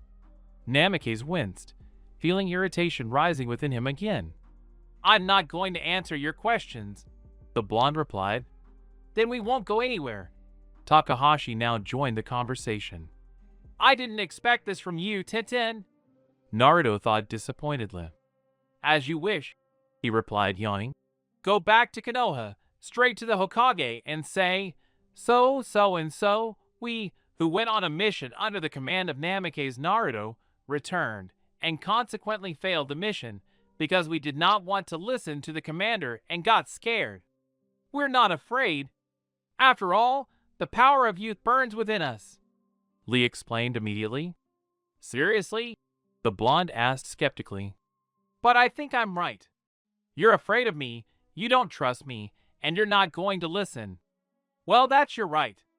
I'm not going to force you either. Go to hell. Believe me, you'll look like complete losers. And you and I, Naruto? Temari asked. She certainly wouldn't go anywhere. There's a good trade network in that village. You and I will buy a few things and then head to Cayman. I promised I would complete the mission. And you know me, I don't throw words to the wind. Well then, let's go. I haven't had fun on a mission in a long time. And it's always fun with you, she smiled. Naruto was like another brother to her. Both of them calmly continued on their way, not reacting in any way to the shocked faces of the others. Hey, wait, I'm going after Kurenai too. Asuma was the first to come to his senses. He knew what Namikaze was planning probably smacked of madness, but he trusted him. Problematic. Chikamaru sighed tiredly and trudged after his sensei. Kakashi was next, followed immediately by Guy, unwilling to yield to his eternal rival. And then the others didn't take long to follow. Itachi, Michiko said tenderly, the name of the person dear to her. The Uchiha's eyes snapped open, looking at the girl sitting before him. No one had ever been able to approach him unnoticed before. No one, that is, until people like Naruto and Michiko came into his life. With these two, a lot changed. He'd never felt such warmth, even comfort, as in their presence. With them, he wanted to laugh. With them, he felt happy, even though it seemed like happiness was no longer in the cards. Michiko, Uchiha breathed out in surprise. how did you find me? I have my own secrets. She smiled, and then unexpectedly kissed him on the cheek. He touched the spot where a woman's soft lips had been just seconds ago, shocked. Seeing the brunette's confusion, the girl laughed. Hey, Itachi. Why are you sleeping here? She waved her hand at the small clearing they were in. You should at least go to the inn. Yes, I liked it here. I was sitting there, looking at the sky, and before I knew it, I fell asleep. He smiled. And by the way, I'll ask again, how did you find me? Oh, come on. How I found it. What difference does it make? I'm still trying to figure out your secret with Naruto. What secret? Tanaka didn't understand. Every time, wherever I am, you two always find me. Itachi sighed somewhat resignedly. Silly, it just means we're connected. She smiled, then calmly sat down on his lap. Then, lost in thought, she wrinkled her nose slightly. Hey, is it just me, or are you not too happy? I'm glad, Michiko, I'm glad. It's just that I've told you and Naruto so many times, especially him, that it's a little dangerous to be around me. The Uchiha looked at the girl seriously. However, she continued to smile calmly. Although, when did any of you ever listen to me? He finished resignedly. Tanaka laughed. Then she leaned down and kissed him again, this time on the lips. She always loved kissing Itachi. She could always taste the dango she loved so much on his lips. Like Naruto ramen. Sighing resignedly and thinking once again about how this girl was brazenly shutting him up, Uchiha buried his hand in her blonde hair and kissed her back. Itachi still couldn't even tell himself if he loved Michiko, though he'd asked himself the question many times. The girl herself had repeatedly said she loved him, but all she'd received in response was silence. And Uchiha thought he was being mean. She was too good for an S-rank criminal. Stop thinking, Itachi, or your brain will just melt one day. I know what you're thinking. Even if you can't say you love me yet, that's okay. I never meant to insist or pressure you. I love you, she said seriously, running her hand over his cheek and looking into his piercing black eyes. Then she leaned over and nuzzled his nose. I'm not joking. Yes, I want to be loved. But for now, if you don't mind, my love is enough for both of us. Shuddering at the last words, he removed her hands from his face and then began kissing her again, feeling her warmth simply give him. No, he was mistaken. Michiko was an unearthly being who, for reasons he couldn't understand, had fallen in love with him. She and Naruto. Perhaps, for all his suffering, someone up there took pity on him and introduced him to them. Two creatures who simply shouldn't walk such a filthy world. Itachi hugged the girl tenderly, feeling an unusual warmth in his chest. Before, ever since he decided to take responsibility for the clan's actions, there had been nothing but emptiness there. Hey, Uchiha, Tanaka began in a conspiratorial whisper. She began kissing his neck, and then, when she reached his ear, she lightly bit it. Itachi involuntarily flinched. I heard from a magpie that your leader decided to give you an unscheduled month-long vacation. That's why you're sitting here alone. And how do you know all this? Itachi exhaled, closing his eyes in pleasure. I'm telling you, the magpie told me. She laughed quietly and began to pull his clothes off. What is the name of this amazing bird? Now that's a big secret. Their lips met again in a kiss. The members of Team 8 were held in one of Iwagakure's cells. Hinata, who had only recently stopped crying. Kiba, whose voice had hoarse from his incessant cries for them to be released. Shino, calm as always but a little battered.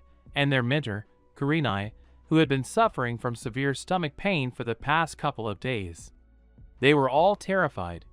No one understood how or why they had ended up there, or where exactly this here was. About once a day, someone would come to them, leave them some food, and leave. None of them could even say exactly how long they had been there. Yeah, it's worse than I thought. A light draft blew through the cell, which the observant Kurinai noticed. Something's happening, she told herself silently. I hope it's good. Blood, screams. Doom looks directed at me. Almost every night I dream of the same thing. God, so much blood. Why? Why is it all on my hands? It's scary. I hate you. I hate you. A child's voice. Yeah, even a child hates me. Ah, it's you, stupid little brother. Then everything is clear. How tired I am of this darkness. I open my eyes sharply, convulsively inhale at least a little air, which is so lacking, and bite my hand with my teeth to keep from screaming myself. Such awakenings had become a familiar occurrence for Itachi. Kunai were lying nearby in his pouch. Just go and finish this. Finally end his torment. No, I can't. Sasuke, when will you finally gather the strength to kill me? The Uchiha thought despairingly. He was so tired. Hey, Itachi, what happened? A worried voice came from behind him. Michiko. He breathed out the name of the one who could always help him, somewhat hesitantly. Clenching her fists, the girl looked at her beloved, hunched over on the bed, clutching his hair in his hands, one of which had teeth marks visible on it. The image made something inside her clench, and she wanted to hug him, take away all his pain and despair, give him warmth and happiness. And most importantly, freedom. With a kind of desperate determination, she pressed her chest against his back, feeling his trembling, his fear, his despair. Michiko loved this man very much. She wanted to share everything with him. She would spare nothing, if only to help him. It's okay. Don't feel sorry for me. Itachi wants to break free, but she's not sure she'll let him. I will always be by your side. Quick kisses on the neck, shoulders, a quiet, gentle whisper in the ear. She is ready to give this young man everything without asking for anything in return. I'm tired. I want to die. He practically begs. Tanaka doesn't know what to do to make himself feel better. But there's news that might make him happy. Perhaps the girl should have told him this when she found him yesterday afternoon. Although, needless to say, she's afraid of his reaction. Itachi, listen. Naruto and I both value you very much. You blame yourself for the clan's death, for your brother's suffering, but none of that makes sense. Even if, at the very end, your father admitted he was wrong. Our whole life, Itachi, is a choice, one way or another, on which our future depends. You could have simply not participated in all of this. You could have simply watched from the sidelines. And what would have happened then? She was about to continue, but the Uchiha himself interrupted her. If I hadn't intervened then, a civil war would have started. And I really didn't want to watch people shed their blood in vain. Exactly. You've already done so much for this village, for these people. Now live for yourself. For me and Naruto, if you want. I love you. I love you so much, and damn, how can I even say this? What? His voice is quiet, tired, exhausted. Itachi, I'm pregnant. She exhaled, waiting for the verdict. What? Itachi breathed out in confusion, turning sharply in the girl's arms. You heard me perfectly well. The girl muttered discontentedly. Damn, how scary. Maybe I shouldn't have said anything after all. Or should I talk to Naruto first and ask his advice? From whom? Itachi asked stupidly. Michiko's eyelid twitched. Then again, was he some kind of idiot? Or was he just trying to pretend to be one? She pulled away from him, looking him intently in the eyes. It seemed this Uchiha really didn't get it. What are you, an idiot, a clinical idiot? Rage flared up in her instantly. From me? I'll strangle you myself right now. What kind of person is this? I was preparing myself for not wanting this child, for fear, for some other nonsense. But I never expected the question. From whom? My child. I'm going to have a child. Yeah, Uchiha, and who called you a genius? You're a real slowpoke in every sense of the word. Tanaka clearly wanted to continue her spew, but was suddenly thrown onto the bed. Michiko, you. Itachi was clearly at a loss for words, so he simply began kissing this extraordinary girl. Once again, he was convinced that the appearance of two blondes in his life had made it easier for him to breathe. Thank you. He rested his head on her chest, feeling her heartbeat steadily. If only it were like that. Michiko relaxed completely, feeling a huge weight lifted from her soul. Her hand was lost in her long, silky black hair. A slight smile played on her lips. Itachi raised himself slightly and carefully examined the girl's body lying beneath him. Then he leaned down again and began to cover Tanaka's face with light kisses. Right now, he didn't care about Akatsuki, Konoha, or even his own brother.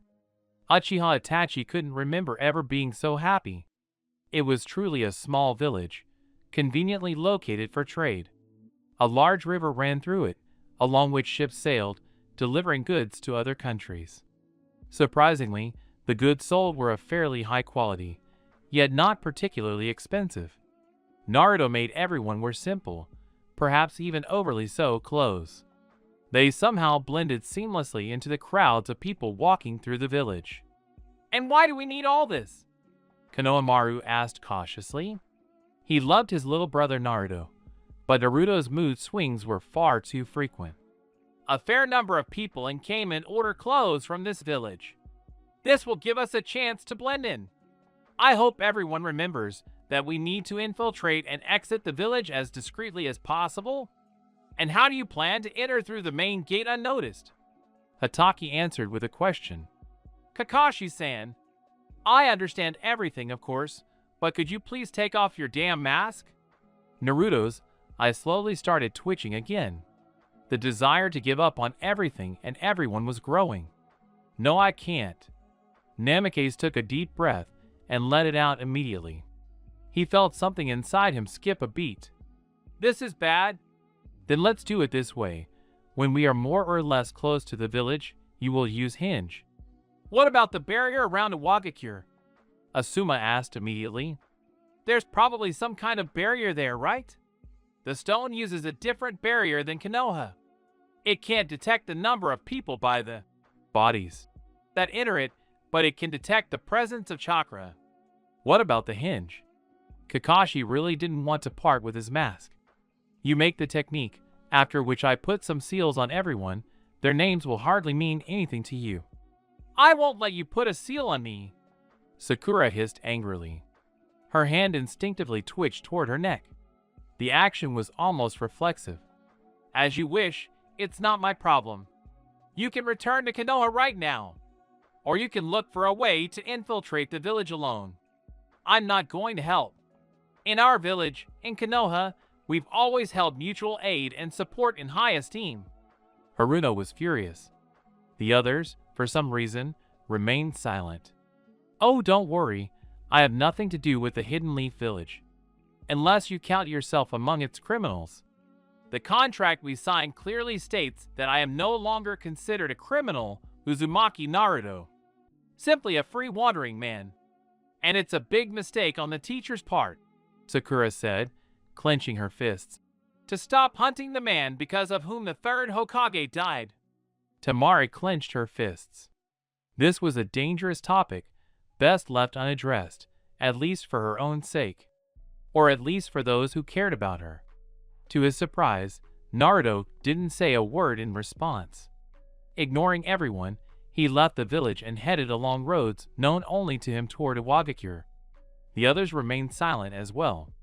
Unexpectedly for everyone, the blonde stopped and, looking at the sky, said, Remember, Sakura, I'm only saying this once.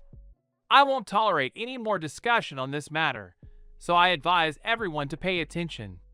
You were babbling something about mutual aid in Konoha. I wasn't babbling. It's true. Shut up! Haruto shuddered. His voice was icy, sending shivers down her spine. She was probably glad she couldn't see his eyes. The memories of 2 days ago were too vivid. The piercing blue of his eyes, their coldness, made her blood run cold. And listen. So everything you said, it's just ridiculous to me. No one even wanted to figure it out when they'd pinned this absurd accusation on me, even though plenty of people knew how dear the third was to me. They didn't look for evidence. They didn't even want to talk to me. They just found a scapegoat and were happy about it. Naruto, I don't. Kakashi muttered uncertainly, but he was interrupted. I know. And there was proof indeed. The testimony of one of the Root A and BU. You should be happy. They were planning to kill you in the main square from the start. They could have killed him. That would have been much less cruel. The blonde shook his head, more to himself than to anyone else. Then he ran his hand through his hair and ruffled it even more. Without another word, he continued on his way. Naruto-kun, the usually cheerful Rock Lee muttered somewhat uncertainly. Shikamaru frowned, mentally going back several years and replaying all the events of that time. Sakura merely chuckled, clearly not believing a word the criminal had said, while Ino, like many others, was thoughtful. Temari merely pursed her lips in displeasure, looking at the Konoha shinobi. Then she turned her gaze to Namikaze, who had now recovered considerably. Then she followed him. Naruto was as dear to her as a third brother. She would always be by his side. The others also began to catch up with the blonde. From then on, everyone walked on without uttering a sound, not even speaking to each other. This year was the absolute worst summer I've ever had. I'm not downplaying it. I won't burden you with my problems, but I'll just say that I'll soon be studying at IM Sechenov Moscow State Medical University. I don't know how to feel about it yet. Ahem, so what was I talking about? This afternoon I sat down to write a chapter for this fanfic.